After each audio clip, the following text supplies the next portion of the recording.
Hey everyone, welcome to English Digest, and we are reading our news digest today. I'm Kat. And I'm Pat. I almost said I was Pat. Well, our names do get confused. We hear people will say it'll sound like at, and we'll both turn around because we're not sure what came first. It happens a lot. Yeah, but this article, it's all about something that has happened in Norway, a new rule, a new law that has been put into action. Yeah, it's an interesting one, and Norway is not the first to do this as far as I know, but it's the latest one, and it might be the most comprehensive so far, or just maybe the approach is new. It's all about editing photos. Do you use any editing software? Do you filters and... I mean, just if the occasional time that I post to Instagram or Facebook, I just use one of the default filters, the kind you can swipe through and pick one. I'm not that invested in having a flawless online image. So no, I don't really use Photoshop or anything like that to retouch photos or anything. How about you? Only if it was going to be for comedic purposes. If I'm going to make a stupidly funny photo that is in no way pretending to be real, then I'll go ahead and have a bit of fun with it. But I wouldn't use anything to kind of, move off any marks or anything like that. Yeah, exactly. I think one time I downloaded one of those photo apps. I think it's called Snow. It's probably pretty popular here, and they have many, many different filters that you can use on there. Ended up making myself look like an alien just because I put all the sliders to the max. It was really funny. Cool. All right, well, let's read through this article and find out about this rule.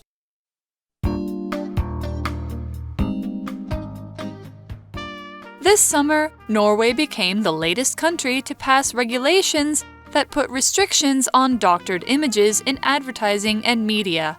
Norway's new regulations target these types of images by requiring social media influencers and advertisers to attach tags to retouched photos. Those who violate the new laws could face heavy fines. Images in media often show seemingly perfect people, from supermodels with extraordinary proportions to social media influencers with flawless faces. Yet most are not honest depictions, as images are edited to erase or minimize any perceived defects. The negative effects that image manipulation can have on young people's self-esteem are well documented. A 2016 study, for example, concluded that exposure to doctored Instagram selfies directly contributed to lower body image among teenagers. Norwegian lawmakers who passed the regulations have said they want children to grow up with a healthier self-image and a better sense of what realistic bodies look like. Some influencers from the country have expressed support for the legislation. Yet experts say that these regulations are like a band-aid for a gaping wound and could even be harmful. Research studies on image disclaimers like the ones Norway is requiring have shown they don't do much at all to boost women's self-esteem and may even increase comparisons by drawing more attention to the edited photos. Such labels also fail to address the root cause. There's an entire system set up to support certain body ideals, says Jacqueline Nezi, an assistant professor in psychiatry at Brown University. Rather than relying on labels, experts like Nezi suggest education about why these unrealistic images are pushed in the first place to increase young people's media literacy. Norway's government says it's also working on more comprehensive approaches like these, but hopes the labeling law will be a good start.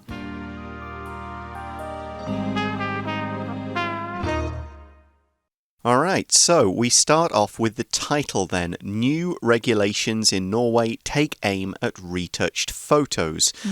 If we use this phrasal verb take aim, often with the preposition at, so take aim at something, we're showing what the target of a particular thing is, what it's aimed at, as you can see, with the verb aim.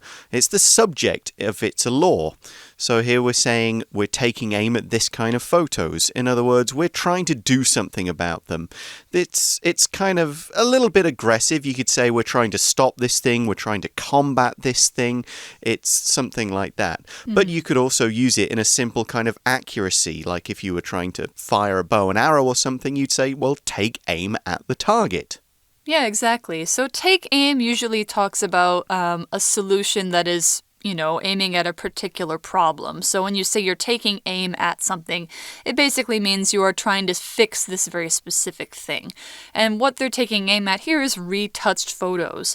So retouching, as we discussed a little bit before, means basically editing to get rid of flaws, to get rid of anything that you could perceive as like an imperfection.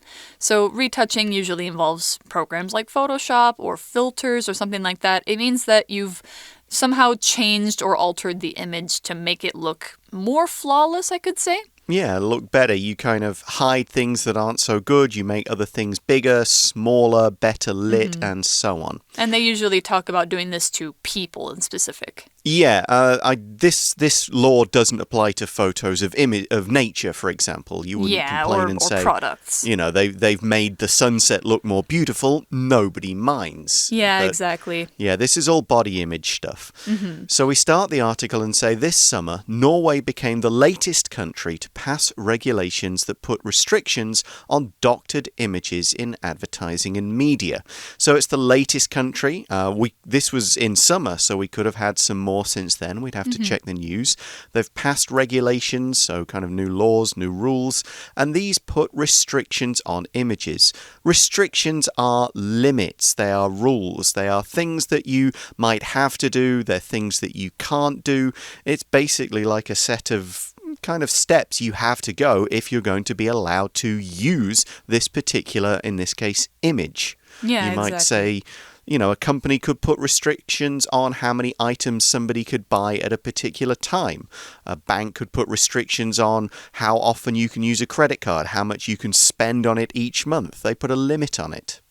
Or in school, you probably have restrictions put on the amount of time you're allowed to use your phone or when, something like that, or how much time you can spend talking to your friends, something like that. But here the restrictions are being put on doctored images.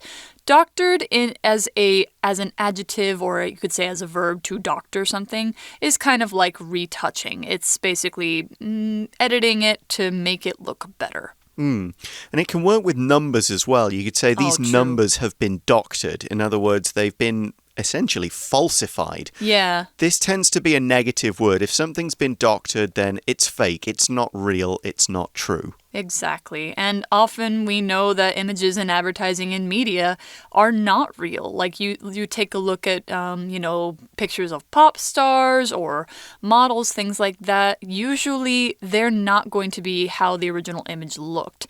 And it's because they've been retouched, they've been doctored. So the next sentence says, Norway's new regulations target these types of images by requiring social media influencers and advertisers to attach tags to retouched photos. So this is interesting. I think it's the first time I've heard of social media influencers being required to do something like this, because there have been moves by different countries and different places to target advertisers and media and fashion and things like that, which are considered professional fields. But I think, social media influencers, they have a lot of, influence. And so it's an interesting thing to see them being the target of a restriction like this. Yeah, what's also tricky is how do you define who is an influencer and who isn't? Like how many followers do you have to have? Exactly. So it does make this law perhaps difficult to apply. Right. But we do know that those who violate the new laws could face heavy fines. To violate means to basically break something. You do something that breaks a law, so we talk about violating a law. You could also violate someone's privacy. If you went into their room without knocking or asking, can I come in? That would be violating this. You could violate an agreement by not doing what you promised. Any kind of breaking, whether it's a real law or an agreement between people, would be called a violation, and that's the noun form. Yeah, exactly. So if they're violating it, they could face heavy fines, which basically means they will have to pay a lot of money. And that's probably money that they don't want to keep having to pay. So, it's a good incentive to not violate it. So the next paragraph starts off by talking about why this law is happening. It says images in media often show seemingly perfect people, from supermodels with extraordinary proportions to social media influencers with flawless faces. It's true, when you see people in media, they're usually the most beautiful people, and they do give off an unrealistic expectation of what people are supposed to look like. Exactly, and we say it's unrealistic, and this is how. We've got a sentence here, yet most are not honest depictions, as images are edited to erase or minimize any perceived defects. A depiction is the way something looks, but often it's not necessarily the way something naturally looks. It's the way it has been created to look.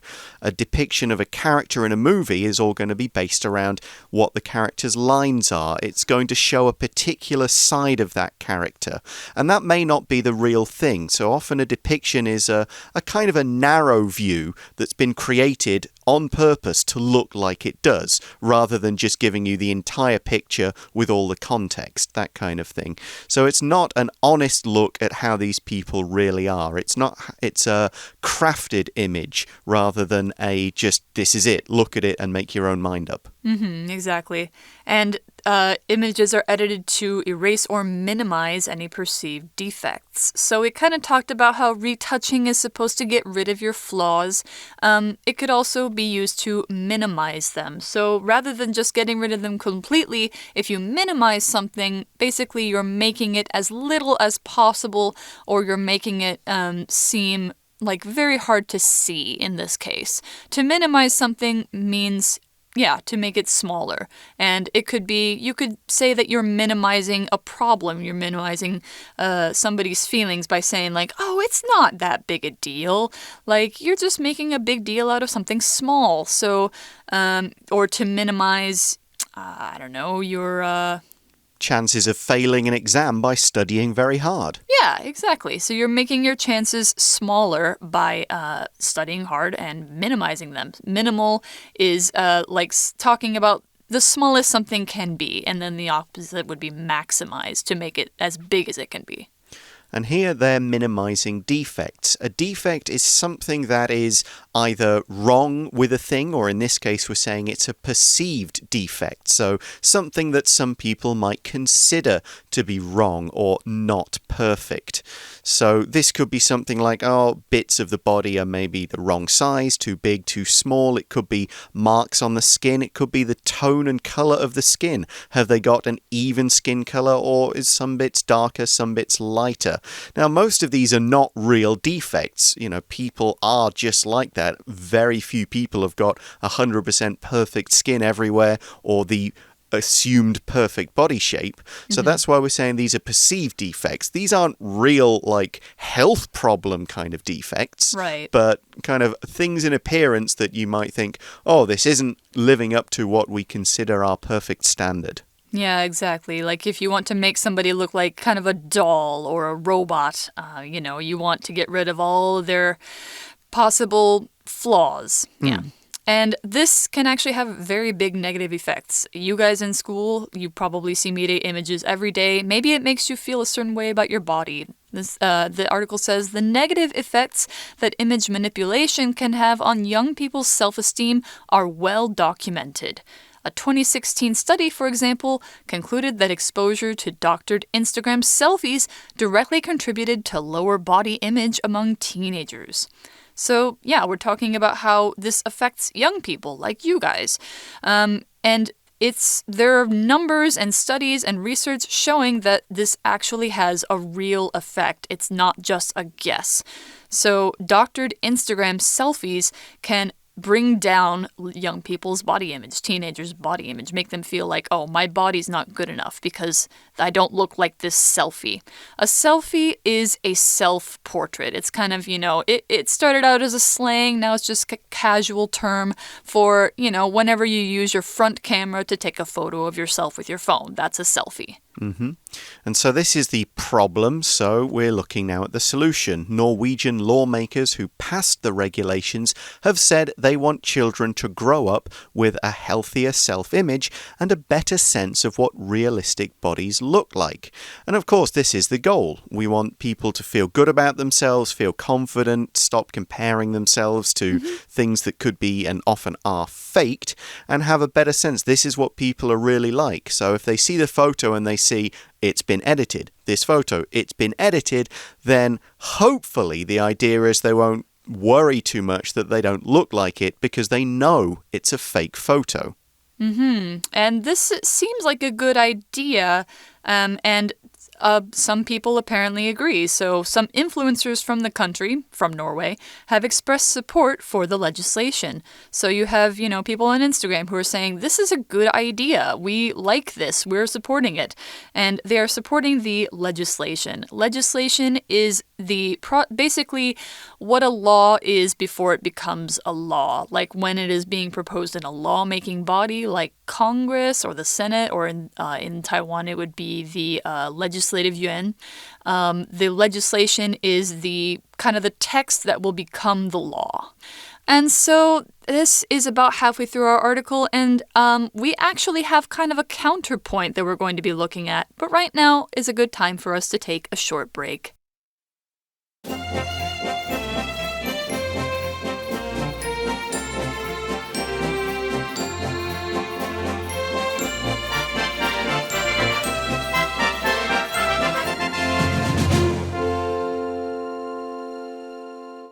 Hi everyone, welcome back to our article about Norway's new law taking aim at retouched photos.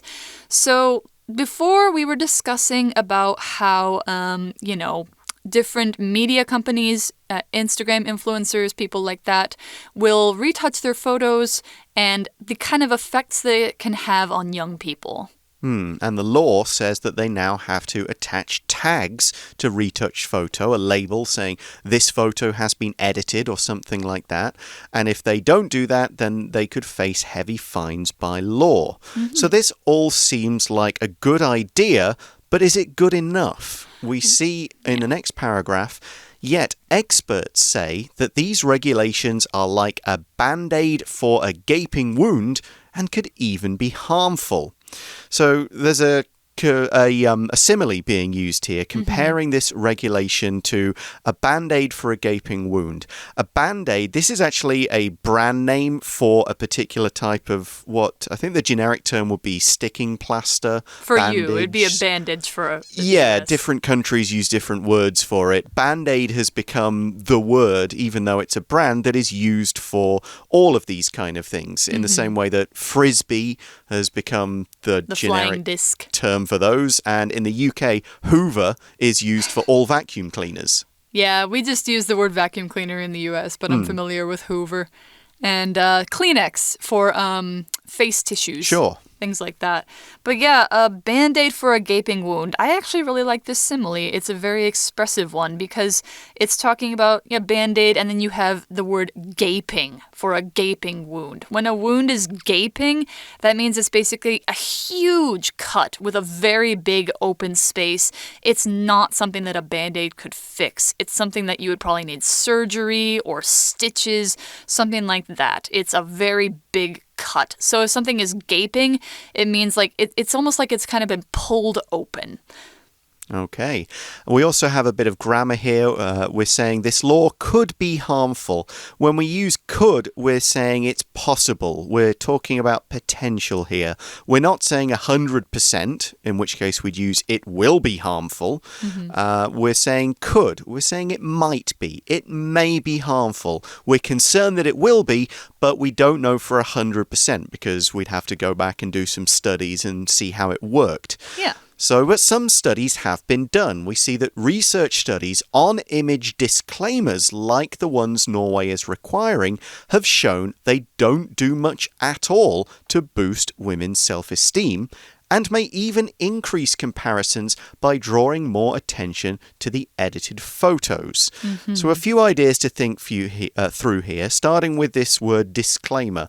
A disclaimer is a bit of legal language that is attached to something that either says what it is or says this is not our legal responsibility, something like that. Yeah. For example, I once did a bungee jump in New Zealand and I had to sign a legal disclaimer that says this is my choice to do this. If something goes wrong, it's not the company's fault because I agreed to participate in it. So in this case, it's a disclaimer saying this photo is not real. Do not believe it to be real. We're not trying to pretend it is real. Yeah, exactly. Or maybe on YouTube videos where you see, we're not making any money off this. This is not our copyright. That would be a legal disclaimer as well. So yeah, they are requiring this disclaimers, and it says they may even increase comparisons by drawing more attention to the edited photos. Apparently this is true, that women in particular who did studies like this were seen to actually look longer at edited photos because they were trying to see what had been fixed. I can imagine that, yeah. Instead of just passing over the photo, they're really trying to work. So what is real? What is fake? How can I do that? How can I figure this out? And therefore, it may draw attention to it, but it still perpetuates this body image. It still carries on saying, this is what you want to achieve, whether it's by natural means or whether it's by faking the photo means. It's not doing anything to stop the image being the one that people are trying to attain. In fact, it's getting people to pay more attention to it and not saying, this is not the image you should have. It's just saying, it's edited. So what? You still want to look like this. Exactly. And apparently this has even led to people wanting to get surgery to attain these unrealistic proportions because they don't want to edit their photos every time. So yeah, apparently that can be a big harm. And such labels also fail to address the root cause. So there's a psychiatry professor at Brown University, Jacqueline Nezi, she says, there's an entire system set up to support certain body ideals. That is true. I would say, in media, it's not common to see people with average bodies. It's common to see people with ideal bodies, which are usually thin, long legs, flawless skin, that sort of thing. Yeah, we've also got the word psychiatry, which is the study of mental health, basically, studying problems that people have in their brain caused by society, caused by chemical imbalances, behavioral problems, mental issues. And that's included in this idea of body image and a loss of self-esteem, a loss of self-confidence, and the issues that can result from that. And so Nessie is an assistant professor in this subject, in the study of psychiatry and mental health. Right. And psychiatry is involved in body image in a very direct way because people can get eating disorders, things like that, or even body disorders where they see something that is different from what is actually the reality about themselves.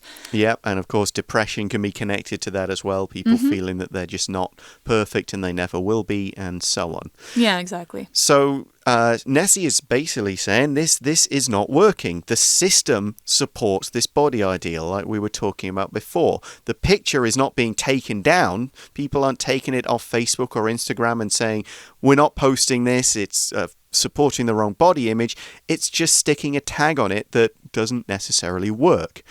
Yeah. And so what is a better solution? Well, we've got a suggestion here. Rather than relying on labels, experts like Nessie suggest education about why these unrealistic images are pushed in the first place to increase young people's media literacy.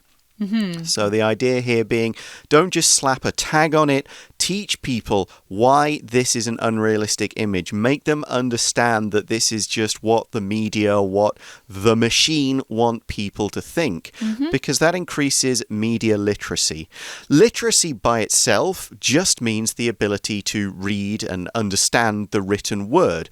But you can expand that by putting another modifier in front of it. Media literacy means the ability to see a piece of media, could be a movie, could be a magazine article, could be an advertisement, anything that's out there in the public eye, and understand not just it's an ad, but what is the ad saying? What is it doing? What techniques is it trying to use? And what is its goal to get people thinking that way? So that instead of just looking at it and thinking, oh, I wish my body was like that, you take a step back and going, what's really going on here? I understand this process, and I also understand it enough so it doesn't affect me as much. That's the idea. Yeah, exactly. Because, advertising, the goal is to sell you something. And so they use certain techniques to make the sale more appealing, and often that involves people's bodies. So media literacy will let you understand, like, oh, this person is wearing this kind of makeup that makes their face look more like this. Or they're using a certain pose or certain photography technique that makes them look better, something like that. So if you understand, like, the ways that they manipulate these images, then you might be able to understand, like, okay, well, this is not realistic. This is not what I should expect of myself. Yeah, another way to think about literacy would be computer literacy, which is the ability to work with a computer, program it, use all the different things, run different tasks. So there are different kinds of literacy. Yeah, digital literacy is another big one. Anyway, so we're wrapping up the article by talking about, well, Norway's government has not thought of this. They actually know about these problems, and so they've made a response. Norway's government says it's also working on more comprehensive approaches like these, but hopes the labeling law will be a good start. So yeah, the labeling law is not comprehensive. They are working on more comprehensive approaches. Comprehensive usually just means all involved. It's talking about looking at all the different aspects of something and trying to involve all the different parts of it.